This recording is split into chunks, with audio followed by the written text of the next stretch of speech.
Hello everyone, मैं हूं भावना।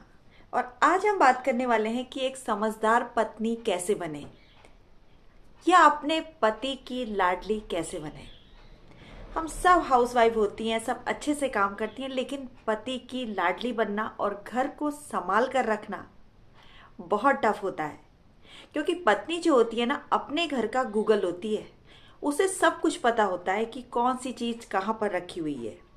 एक सुई से लेके मतलब छोटी से छोटी चीज़ भी उसको पता होती है कि उसने वो चीज़ कहाँ पर रखी हुई है ना।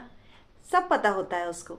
इसलिए एक जो लेडी होती है वो अपने घर को चाहे तो स्वर्ग बना सकती है और चाहे तो नर्क भी बना सकती है। इसलिए डिपेंड करता है कि वो कितनी वफादार है अपने घर के प्रति, अपने घर के कामों को किस तरीके से करती है, अपने पति को किस तरीके से रखती है, और अपने घर में जितने भी मेंबर्स हैं, इन लॉज हैं और जेठ हैं, जेठानी हैं, देवरानी हैं, ननद हैं, उनको किस तरीके से रखती है। भाई हर चीज़ में ज़रूरी थोड़ी ना है हम मुंह फुलाएं, क्योंकि जो काम हमें करना है उसको हम खुश होकर भी कर सकते हैं, है ना। तो इसलिए हमें किसी भी काम में मुंह नहीं बनाना है, सब कुछ बनाना है लेकिन मुंह नहीं बनाना है। और एक समझदार पत्नी कैसे बनना है, तो आइए इसी टॉपिक पर आज हम चर्चा करते हैं कि एक समझदार पत्नी कैसे बने। तो सबसे पहले हम बात करेंगे मैच्योरिटी की, कि आपके अंदर कितनी मैच्योरिटी है, आप अपने घर को संभालने में कितनी मैच्योर हैं। वो कैसे पता चलेगा कि आपकी शादी को 10 साल हो गए, 20 साल हो गए, 30 साल हो गए, 40 हो गए, या आपकी शादी हाल फिलहाल में ही हुई है। इससे मैच्योरिटी का कोई भी रिलेशन नहीं है। हम उसी को मैच्योर कहेंगे जो अपने घर को समझदारी से निभाती है, जिम्मेदारी से निभाती है। उस लेडी को ही हम मैच्योर कहेंगे। क्योंकि छोटी छोटी बातों पर परेशान हो जाना और घर में बिना किसी बात के हंगामा करना, ये सब चीज़ें मैच्योरिटी के अंदर नहीं आती हैं। या आपके हस्बैंड की जॉब छूट गई है, उसमें उनका साथ देना कि चलो कोई बात नहीं, ये जॉब छूटी है तो दूसरी मिल जाएगी। साथ देना है, हर कंडीशन में साथ देना है। कभी ऐसा होता है कि हस्बैंड की सैलरी बहुत कम होती है और जो पत्नियां होती हैं कि बहुत पैसे उड़ाती हैं कि हमारे साथ वालों तो ये शौक करते हैं, वो शौक करते हैं, मेरे शौक पूरे नहीं हो पा रहे हैं। तो ये सब बातें डियर मैच्योरिटी के अंदर नहीं आती हैं। आपको अपनी फैमिली के अकॉर्डिंग अपने खर्चे रखने हैं। ज़्यादा पैसों में तो हर कोई घर कर चला लेगा, है ना। कम पैसों में घर चलाना बहुत बड़ी समझदारी है। ज़्यादा पैसों में तो हर कोई घर चला सकता है, क्योंकि उसमें तो घर चलाने का कुछ ख्याल ही नहीं रखना है, क्योंकि पैसे रखें उड़ाओ। इसलिए कम पैसों में घर चलाना बहुत बड़ी समझदारी है। अब दूसरी बात कर लेते हैं ईगो की। आजकल बहुत सारी लेडीज ऐसी हैं जिनके अंदर बहुत बड़ी ईगो प्रॉब्लम है। अगर वो जॉब कर रही हैं तो चलो अच्छी बात है, थोड़ा बहुत ईगो चलता भी है। जॉब कर रही हैं, लेकिन जॉब करने के बाद इतना ज़्यादा ईगो कि घर की जो शांति है वही भंग हो रही है। बच्चे नहीं संभाले जा रहे हैं, घर तो घर, बच्चे भी नहीं संभाल पा रहे हैं। बाकी जो घर का माहौल है इतना खराब है, इतना खराब है। ऐसी जॉब करने से डियर कोई भी फायदा नहीं है। और एक जो ईगो प्रॉब्लम है आजकल मायके से, मेरे भाई लोग तो ये हैं और मेरे पापा ये हैं, मैं तो ऐसे रही थी, मैं तो शहजादी बन के रही थी, यहाँ मुझे क्या मिल रहा है, ये सब बातें।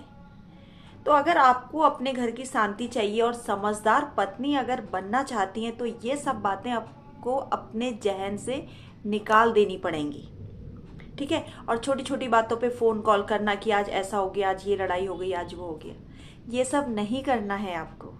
जी हाँ, ये सब नहीं करना है।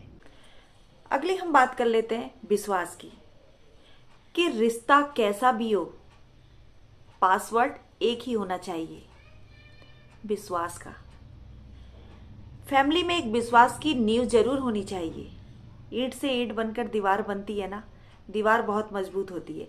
इसलिए घर का जो प्रत्येक सदस्य है ना, उसके साथ आपको विश्वास से रहना चाहिए। कोई भी अगर बात है, किसी बात से आपको बुरा लगा है, तो आपको उस मैटर पे खुल के बात करनी चाहिए।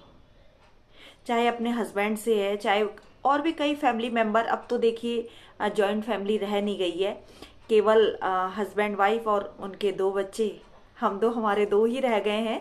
अधिकतर अगर हम देखते हैं तो आजकल छोटी फैमिली का ही ज़माना है। तो फिर भी जो भी है, चाहे बच्चों के बीच है, चाहे हस्बैंड के बीच है, अगर आपके इन लॉज दूर भी रहते हैं तो एक विश्वास जरूर कायम होना चाहिए अपनी फैमिली के अंदर। दिल में भरकर कुछ ना रखें, मन में भरकर कुछ भी ना रखें, मन भरकर जिए। जैसे मैंने इस पर एक वीडियो बनाई है, मन में रखकर कुछ भी ना जिए, मन भरकर जिए। अगर आप मेरी वीडियोस देखते होंगे तो आपने वो वाली वीडियो जरूर देखी होगी। हाँ, तो फिर विश्वास की जो बात चल रही है, तो विश्वास को आपने इसी तरीके से बना के रखना है ताकि आपकी फैमिली एक फेविकॉल के मजबूत जोड़ से बंधी रहे। देखिए, आपने देखा होगा ना, गुलाब का जो फूल होता है बहुत ज़्यादा सुंदर होता है, लेकिन अगर आप उसको सही से नहीं तोड़ेंगे तो आपके हाथ में कांटे चुभ सकते हैं। अगर आप उस फूल को चुनने में जरा सी भी हड़बड़ी करेंगे ना, तो आपका हाथ कांटों से छलनी हो सकता है। उसी तरीके से जो हमारा घर है ना, खूबसूरत गुलाब की तरीके से है। अगर आप उसे सही से संभाल कर नहीं रखेंगे तो आपका घर बिखर जाएगा, आपका घर बिखर जाएगा। जिसको जोड़ने में आप पूरी ताकत लगा देंगी ना, फिर भी कहीं ना कहीं वो जो चमक है वो फीकी पड़ ही जाएगी।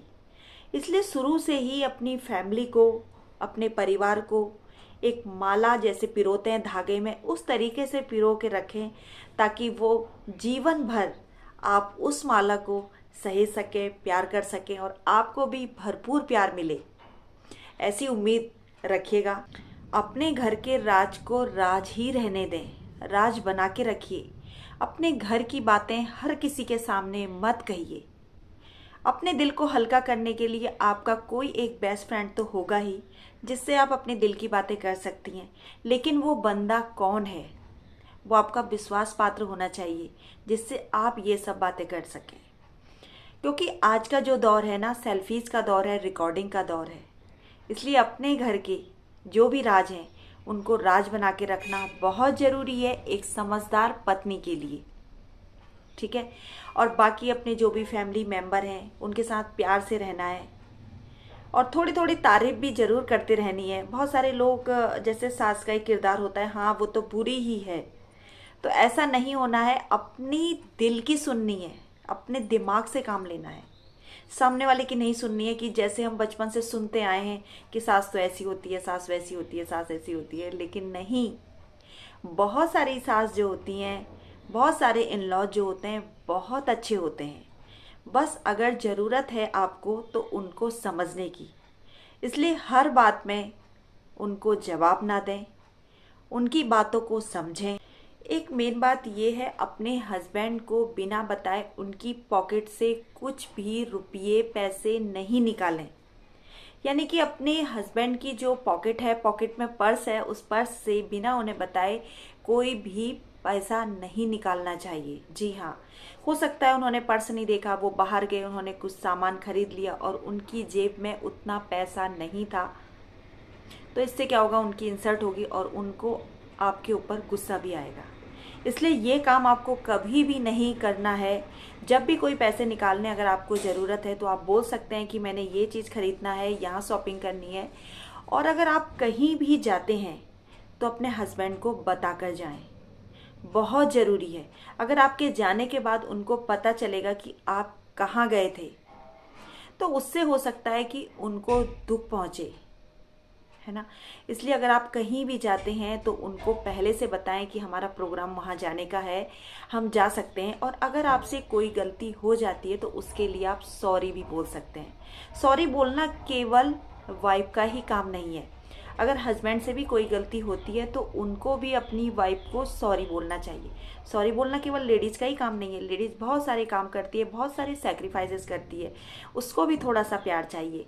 लेकिन हाँ, अगर हस्बैंड से गलती हो तो प्लीज़ सॉरी ज़रूर बोलिएगा। तो ये वीडियो देखकर आपको कुछ तो समझ में आ ही गया होगा कि समझदार पत्नी होने के साथ साथ मैच्योर होना बहुत ज़्यादा ज़रूरी है। तो दोस्तों, यही था मेरा एक छोटा सा वीडियो कि मैच्योर पत्नी कैसे बने, समझदार पत्नी कैसे बने, अपने पति की लाडली कैसे बने। तो आप चाहे तो इन छोटे छोटे टिप्स को देखकर समझकर आप भी बन सकती हैं अपनी पति की लाडली और एक समझदार हाउसवाइफ। तो अगर आपको वीडियो अच्छा लगता हो तो प्लीज़ लाइक कर दीजिएगा, और अगर आप मुझे पहली बार देख रहे हैं तो प्लीज़ सब्सक्राइब ज़रूर करिएगा और बेल आइकन को ज़रूर प्रेस करिएगा ताकि मेरी वीडियोज़ की आने वाली नोटिफिकेशन सबसे पहले आप तक पहुँचे।